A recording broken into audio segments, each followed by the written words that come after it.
Guys, AC here. Welcome to the clash of two titans. Both are lavender-based barbershop fragrances.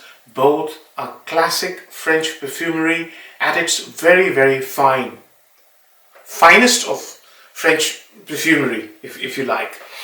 Now, Invasion Barbare. What comes to mind when I say the word Invasion Barbare? Yeah? I guess the image that it creates in your mind would be that of a very strong, rugged, in-your-face, a person with seriously strong attitude and physique. I guess in-your-face, sort of a slightly intimidating person, right? This fragrance is all of that, and still, it is a very stylish, very likable, fun, interesting, enthralling fragrance. Invasion Barbare, I'm going to come to it in a minute, but 1725 is rumored to be very similar to Invasion Barbare, right?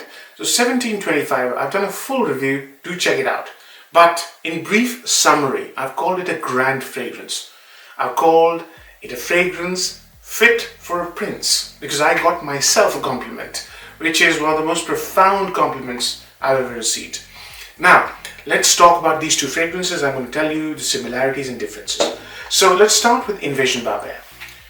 Invasion Barbare was created by Stephanie Bacouche. She's a lady who specializes mostly in niche fragrances. She's done very few, but all of her fragrances are niche fragrances.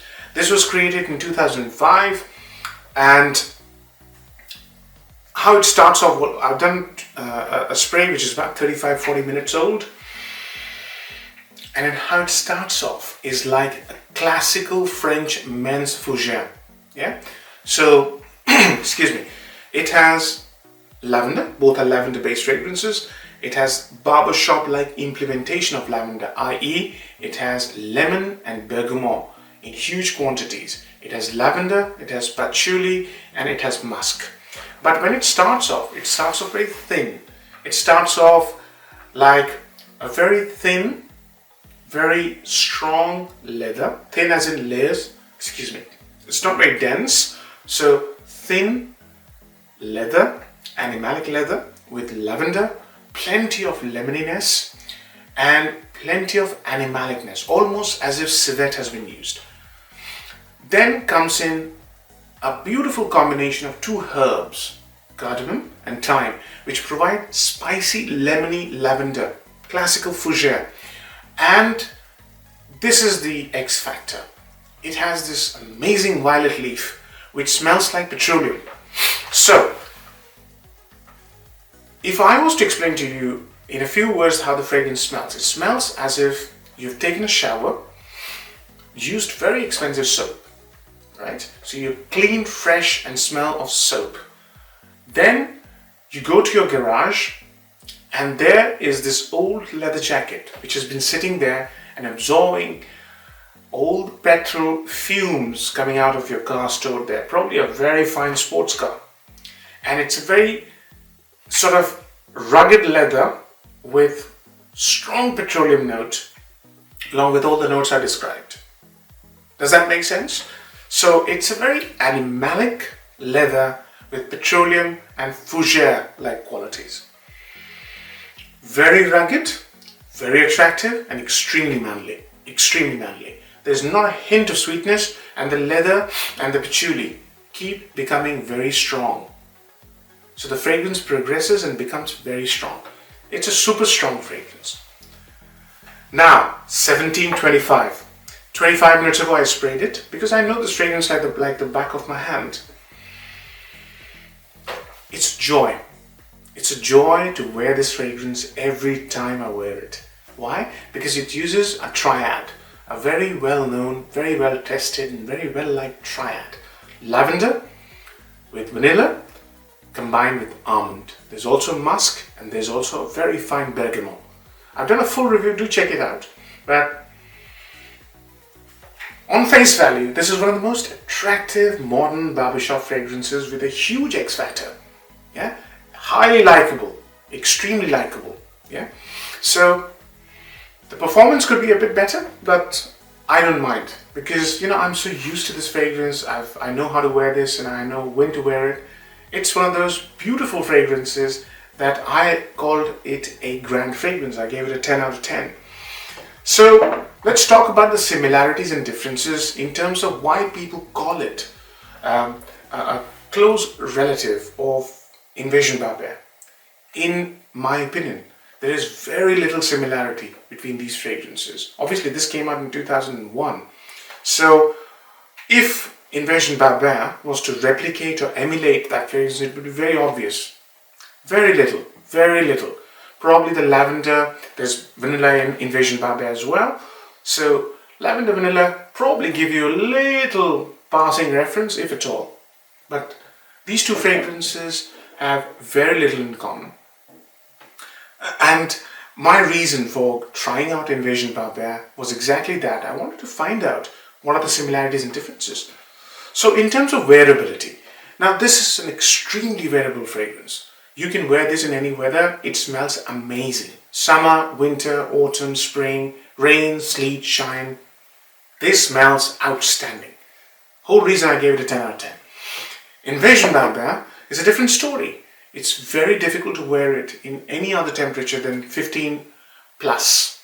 So wear it under 15 degrees, you'll be fine.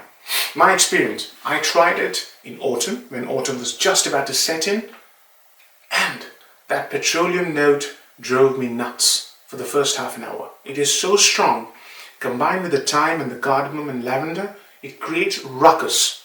It's so strong, it's just unbearable. So if you live in a hot country, this probably is out of bounds for you.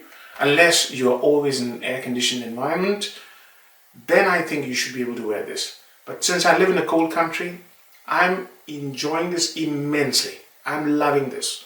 At the moment it's 0 degrees and it's a joy. In terms of occasions, this is an evening scent, out and out. 1725 is a daytime scent. This has got this exuberant, lively, very likable, very personable kind of a fragrance. I would wear this to daytime occasions. I can also wear this to evening. As I said, extremely wearable. You can wear this to a date or work or an interview. It will impress people if they smell you up close and personal. In terms of age groups, I think this is a younger fragrance. So, if you're a jovial sort of a person with a very magnetic personality, 20 plus, easy to wear. They say that lavender normally smells slightly mature. Not this one. Probably in its dry down it does, but I don't think it's a very mature scent. It's a very youngish kind of fragrance. Invasion Barbare, on the other hand, I wanted to put a face to the fragrance. These are the kind of fragrances which are immortal. This fragrance will never, if you have this in your collection or if you ever get this in your collection, you will never be seen without it. It'll always be in your collection, even if you are forced to wear it in very cold weather. Reason being, it leaves an indelible impression in your mind.